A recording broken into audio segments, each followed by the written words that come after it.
Pas kelas 3 itu saya itu dapat mimpi. Jadi setelah dapat mimpi itu saya tuh kayak istilahnya tuh flashback ke oh ini saya pernah mikir kayak gini bahwa ini tak masuk akal gitu. Sehingga saya memutuskan untuk keluar dari agama itu gitu. Karena tapi tadi ini dari mimpi ini mengingatkan saya pada apa yang menjadi pertanyaan saya sebelumnya ketika saya masih SMP. Jadi itu yang menguatkan saya untuk memeluk agama Islam dan itu karena mimpi. Biasanya kalau orang Dayak itu masuk Islam, itu sebutannya Melayu, Bang Ihsan. Kalau menurut Bang Ihsan, apakah benar seperti itu? Tidak.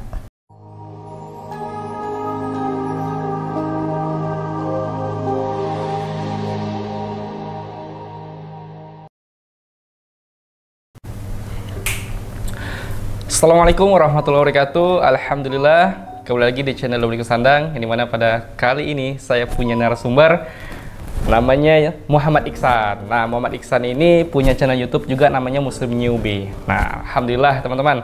Kalaulah biasa teman-teman melihat beliau ini ada di beberapa channel menceritakan kisahnya, kali ini saya juga mau gali lagi kisahnya Muhammad Iksan. Nah, gimana Bang Iksan kabarnya? Alhamdulillah. Alhamdulillah, baik ya. Masya Allah.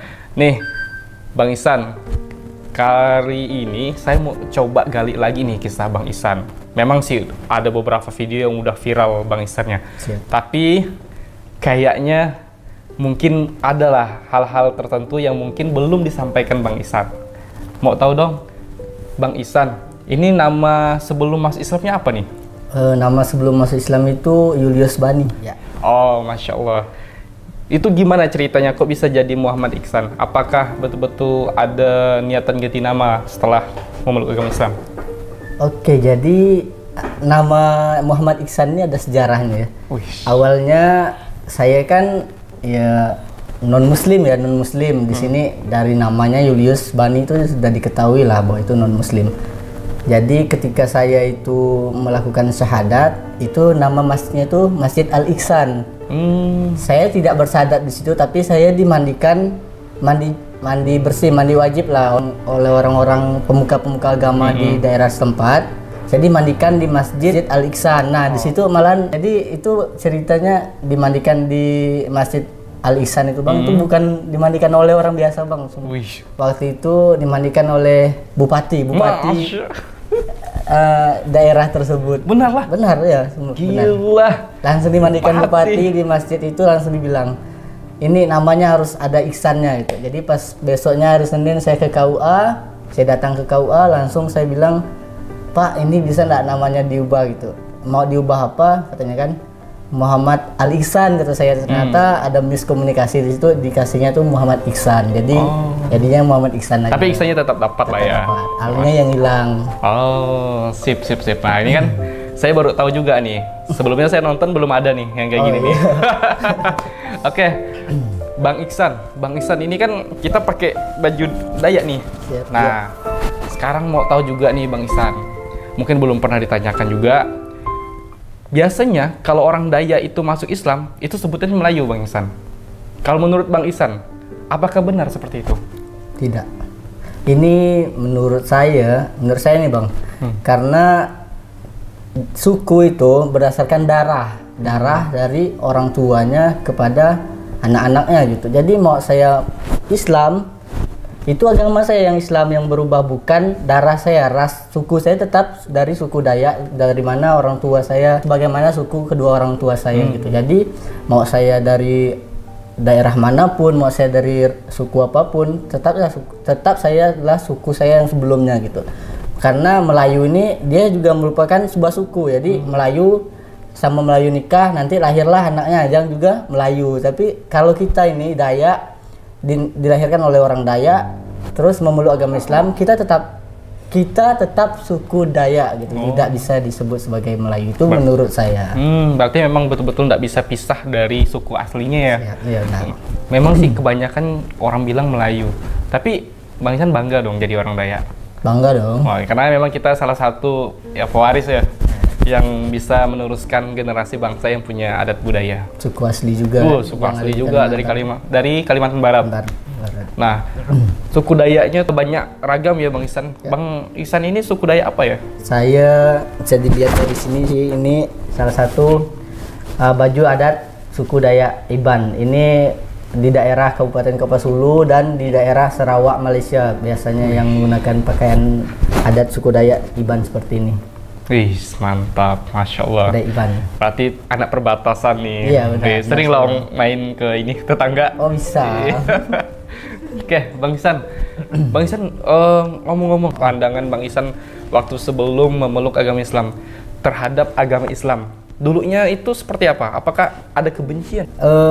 Untuk kebencian sih, sebagaimana yang saya sering katakan, saya itu nggak benci Islam, tapi saya itu melihat dari sudut pandang yang orang tua saya lihat gitu. Jadi kayak Islam ini nih agamanya itu susah, agamanya itu radikal gitu. Tapi saya nggak benci karena saya tuh cuma dengar dari orang, tidak melihat aksi nyata yang dilakukan oleh orang Islam pada waktu itu. Jadi ya kembali lagi, saya nggak benci.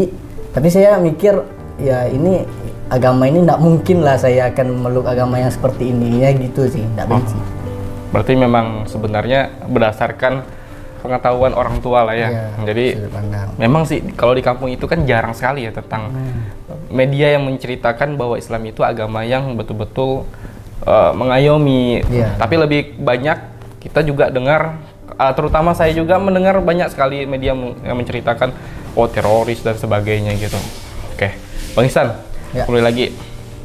Ini kan Bang Ihsan katanya kalau di channel itu bilang sempat keluar dari keluarga nih, ibaratkan cari kehidupan sendiri karena alasan tidak diterima di keluarga. Itu gimana ceritanya sampailah saat ini Bang Ihsan? Jadi sebelumnya saya mualaf Oktober tahun 2017. Nah itu pada waktu itu saya masih kelas 3 SMA, itu masih semester 1, jadi kalau hitung-hitung masa pendidikannya itu masih kurang lebih sekitar 5-6 bulan untuk lulus SMA ya. Nah jadi pada waktu saya memutuskan untuk bersahadat, ini saya sempat menghubungi orang tua, tapi dengan kata lain bukan minta izin tapi ingin menyampaikan gitu bahwa saya itu ingin bersahadat. Jadi saya akan melakukan sahadat. Ini saya tidak minta izin nih, mau mereka izinkan, mau mereka tidak izinkan, saya akan tetap bersahadat gitu. Itu sudah keputusan yang bulat kan dari hati saya sendiri. Nah ketika itu ya orang tua itu pas mendengar kabar itu, apalagi mendengar langsung gitu kan, bukan dari orang lain, walaupun hanya melalui telepon gitu. Jadi mereka ya kayak marah lah, kayak terutama mama saya, katanya bahkan dia sampai jatuh hampir pingsan waktu itu karena ternyata ini tetangga yang nyeritakan, karena saya juga nggak tahu. Pantasan waktu saya nelpon ini beberapa waktu itu nggak ada suara sama sekali. Ternyata mama saya hampir pingsan waktu itu. Jadi sejak itu saya coba telepon lagi, bukan hanya beberapa kali, beratusan atau mungkin ribuan kali. Nah ada itu emang sejak hari itu nggak diangkat lagi teleponnya. Itu berlangsung kurang lebih 8 bulan sama ibu. Sekali pernah berhasil waktu itu tahun baru ya, sekitar Desember habis bagi rapot, terima rapot, saya bilang, "Mak, jadi ini di teleponnya tuh diangkat, dibilang kan, Mak, saya udah ini saya libur nih, boleh pulang kampung nggak?" Itu berharap kan, karena berharap orang tua tuh udah bisa terima kan. Ternyata mama tuh bilang, jangan pernah pulang sini dulu, bapak kamu masih marah. Walaupun mama ini masih marah, tapi dia karena mungkin dia bisa nebak kalau saya itu habis bagi rapot pasti ingin pulang, jadi sengaja diangkat.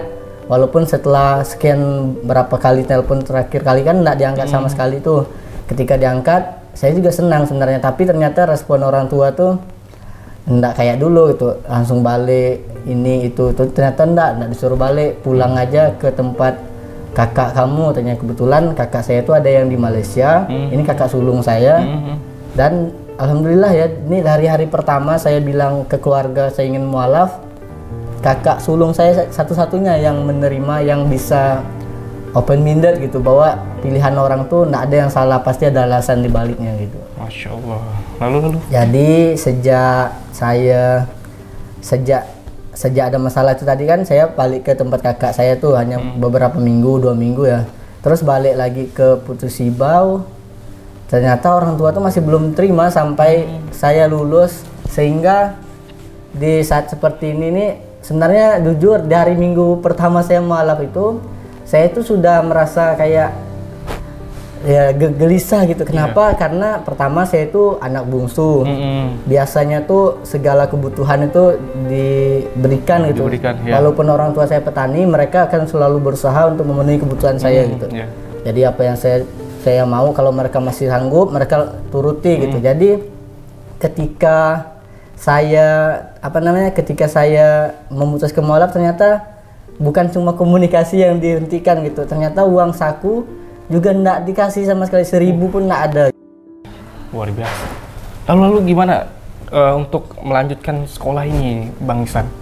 Untuk melanjutkan, nah ini yang Masya Allah sangat luar biasa, yang menurut saya di awal-awal keputusan saya untuk memeluk agama Islam gitu. Karena pada waktu itu saya yang seharusnya kan ya karena sekolah saya negeri dan ada guru honor, jadi di situ otomatis ada SPP-nya ya. SPP itu walaupun tidak besar, tapi untuk orang anak bungsu yang tidak bisa bekerja dan bahkan mungkin tidak bisa menghasilkan uang walaupun hanya 1.000 gitu. Jadi itu tuh luar biasa untuk memenuhi itu. Jadi jadi saya bukan sengaja ya, istilahnya tuh tidak melakukan pembayaran SPP sampai saya nunggu dipanggil lah gitu. Karena kan biasanya kalau orang-orang yang tidak bayar SPP itu dipanggil akhir semester tuh akan dipanggil, dinyatakan, Bang gitu, misalnya kan saya ini tidak bayar SPP nih, abang tidak bayar SPP 6 bulan misalnya kan, abang tidak bisa ikut ujian, tidak bisa ikut ulangan nih, jadi udah pasti tidak bisa naik kelas gitu, atau tidak bisa ikut apa gitu. Nah jadi saya nunggu dipanggil, ternyata pas pembagian kartu ulangan semester, saya heran lah, kan saya enggak bayar SPP. Jadi saya datang ke kantor nih, ngadap ke bagian yang ngurus SPP itu. Saya nanya lah, Bu, mau izin Bu, mau nanya ini kenapa ya kok saya bisa menerima kartu ulangan gitu, padahal saya enggak melakukan pembayaran SPP mulai dari Oktober, November sama Desember waktu itu, 3 bulan pertama kan enggak dibayar. Jadi saya bingung lah kok bisa saya menerima atau mendapatkan kartu ujian gitu kan. Jadi ibu tuh bilang, alhamdulillah katanya kan, ini ada kebetulan ibunya Islam, jadi alhamdulillah katanya kebetulan ini ada orang hamba Allah katanya yang nggak mau disebutkan namanya sudah bayar SPP NT gitu istilahnya kan. Serius Bu ya, saya terkejut lah, pantas saya dapat kartu ujian, ternyata udah dibayarkan. Bahkan dia bilang ini alhamdulillahnya bukan cuma sampai Desember katanya, sampai lulus katanya. Luar biasa. Jadi UKT SPP itu dibayar sampai lulus oleh orang hamba Allah gitu. Itulah pertolongan Allah ya, Bang Ihsan. Masya Allah sekali ya. Masya Allah. Ini lalu gimana ya Bang Ihsan? Ini kan Bang Ihsan tentunya ngerasakan sekali lah betapa besarnya kuasa Allah ya. Karena memang sudah betul-betul memilih agama Islam adalah agama yang benar-benar rahmatan lil alamin. Ya, jadi Bang Ihsan, setelah sekian lama, kapan nih pertama kali teguran sama orang tua? Oh iya, kalau sama mama itu tadi Desember saya nelpon, tapi itu bukan teguran yang baik ya, cuma sebentar kan bilang jangan balik gitu.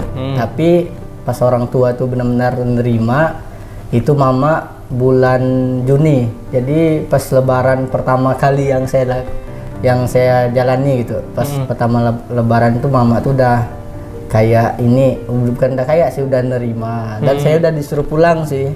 Cuma suasananya enggak seperti biasa, karena bapak saya walaupun saya pulang, saya salam, dia terima salam saya, tapi dia enggak mau ngobrol. Bukan enggak mau ngobrol, bahkan kita ajak ngobrol pun dia enggak akan, kita ajak ngobrol pun dia tidak akan mau respon gitu. Jadi kayak anggap kita itu nggak ada gitu. Luar biasa perjuangan Bang Ihsan nih. Jadi ngomong-ngomong lagi nih Bang Ihsan, Bang Ihsan nih kan sekarang nih kuliah. Nah, sedangkan sempat di channel itu saya tahu Bang Ihsan bilang bahwa uang kuliah pun waktu itu ada yang support. Nah itu gimana tuh? Oh iya, jadi Nah ini sebenarnya ada hal yang luar biasa yang kedua yang saya dapatin waktu itu. Jadi ketika saya SMA yang setelah semester 1 di kelas 3-nya itu bisa dilewati dengan baik lah kan. Nah, jadi pas bulan Februari itu ada teman saya yang meninggal. Sangat disayangkan, dan ini adalah teman akrab saya, orang Islam, tapi saya malah bukan karena dia, bukan karena siapapun gitu. Satu SMA, dia sebelahan saya duduknya di depan gini. Ini saya di belakang, dan kita itu memang ada circle pertemanan bertujuh gitu. Jadi dia tuh meninggal, ternyata mamanya itu sedih gitu, sangat sedih. Kita sering datang ke rumah, hibur kan, melakukan menghibur beliau. Datang ke rumah baca dari pertama meninggal lah. Jadi kita datang ikut yasinan, tahlilan lah, karena budaya sana itu masih melakukan hal itu selama 7 hari gitu. Jadi setelah itu kita tuh sering main, karena kebetulan ibu itu memang sendiri. Jadi ketika dia tahu ternyata saya ini mualaf, dan itu waktu itu masih kurang lebih baru 4 bulan kan. Jadi dia kayak ada follow up saya walaupun saya nggak tahu. Jadi ternyata dia ini mulai memperhatikan saya gitu, dan diam-diam kayak nyuruh kakak si teman saya ini untuk memantau juga. Jadi perkembangan saya itu gimana, dan akhirnya suruh pindah ke tempat dia, dan dia bilang dengan saya bahwa dia tuh siap melakukan membiayai saya di awal sampai saya itu bisa benar-benar mandiri gitu. Ternyata sampai benar-benar bisa mandiri, dan proses saya kuliah memang di awal saya masuk IAIN, Institut Agama Islam Negeri, itu adalah memang rekomendasi dari kakak saya. Dan mereka sangat support di situ, karena mereka bilang kalau saya di IAIN mungkin walaupun tidak mendalam, seenggaknya dasar-dasar Islam itu akan saya dapatkan gitu. Secara umum, kalau di kampus lain mungkin yang hal umum ini saya harus cari di luar gitu. Jadi itu alasan mereka nyuruh, dan saya terima. Dan biaya pergi dari daerah Kapuasulu ke Pontianak itu beberapa kali itu memang orang tua angkat saya yang membiayai. Bahkan kontrakan saya di tahun pertama itu orang tua angkat saya ibu itu yang membiayai, yang alhamdulillah sekarang saya anggap seperti mama saya sendiri, dan sudah resmi menjadi orang tua angkat saya. Secara adat kita melakukannya. Secara adat nih, berarti resmi, betul-betul resmi ya? Benar resmi. Bukan hanya lisan ya? Bukan. Masya Allah ya teman-teman, luar biasa nih Bang Ihsan. Dapat dua keajaiban langsung ketika masuk Islam. Padahal beliau ini kalau dipikir dari latar belakangnya, kalau saya lihat itu kayaknya tak akan mungkin masuk Islam deh. Penasaran kan, Bang Ihsan? Ya. Sebelum masuk Islam, Bang Ihsan kemarin waktu itu sempat ini kan, asrama kan? Oh iya. Di asrama. Itu kan Bang Ihsan sempat juga sharing sama saya kalau Bang Ihsan ini asrama non Muslim pastinya kan? Dan itu berapa lama, Bang Ihsan? Itu hitung 2 tahun setengah. Jadi setelah saya keluar 6 bulan saya masuk lagi, karena kalau udah keluar tuh wajib minimal 6 bulan di luar, nggak bisa masuk lagi itu. Jadi 2 tahun setengah lah itu. 2 tahun setengah, udah mantap betul lah. Ibaratkan aktif juga di pelayanan. Aktif juga di pelayanan. Aktif di pelayanin di agama non Muslim ya Bang Ihsan ya. Iya. Nah terus juga kalau saya lihat nih, Bang Ihsan juga punya prestasi di agama yang lama ya. Tarik suara pastinya. Teman-teman pasti tahu dong. Tarik suara ya, biasalah. Di situ nyanyi lagu-lagu lagu-lagu agama lama ya, Bang Ihsan ya. Alhamdulillah. Itulah kayaknya tak mungkin lah Bang Ihsan ini. Tapi memang hidayah Allah ini luar biasa macam-macam. Nah, kalau Bang Ihsan ini hidayahnya dapat dari mana nih?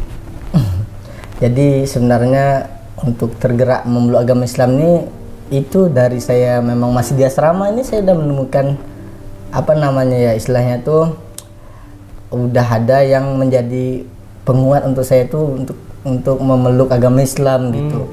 Tapi karena waktu di asrama itu saya masih hitungannya itu masih SMP, jadi ya saya belum berani, benar-benar belum berani nih, soalnya saya enggak ada terpikiran kalau saya dikucilkan dari keluarga kayak pas saya udah SMA, saya udah mikir kan mungkin saya bisa bekerja kalau emang enggak bisa lanjut SMA kan. Tapi pas SMP itu saya belum ada kepikiran seperti itu. Jadi saya urungkan nih niat untuk memeluk agama Islam sampai waktu itu ya terlupakan begitu aja kan. Terlupakan begitu aja sampai pas kelas 3 itu saya tuh dapat mimpi. Jadi setelah dapat mimpi itu saya tuh kayak istilahnya tuh flashback ke oh ini saya pernah mikir kayak gini bahwa ini nih tak masuk akal gitu, sehingga saya memutuskan untuk keluar dari agama itu gitu. Karena tapi tadi ini dari mimpi ini mengingatkan saya pada apa yang menjadi pertanyaan saya sebelumnya ketika saya masih SMP. Jadi itu yang menguatkan saya untuk memeluk agama Islam, dan itu karena mimpi. Teman-teman, channel saya ini tetap ada fundraise, yaitu lembaga saudara seiman, yang dimana keperluannya untuk membuat pondok saudara seiman. Mohon disupport karena memang dakwah kami di seputaran masjid dan khususnya di mu'alaf. Nah, mohon disupport, dakwah terus tanpa henti, istighfar terus sampai mati. Mari bersaudara sampai surga. Oke, terima kasih Bang Ihsan. Semoga selalu sehat, selamat beraktivitas.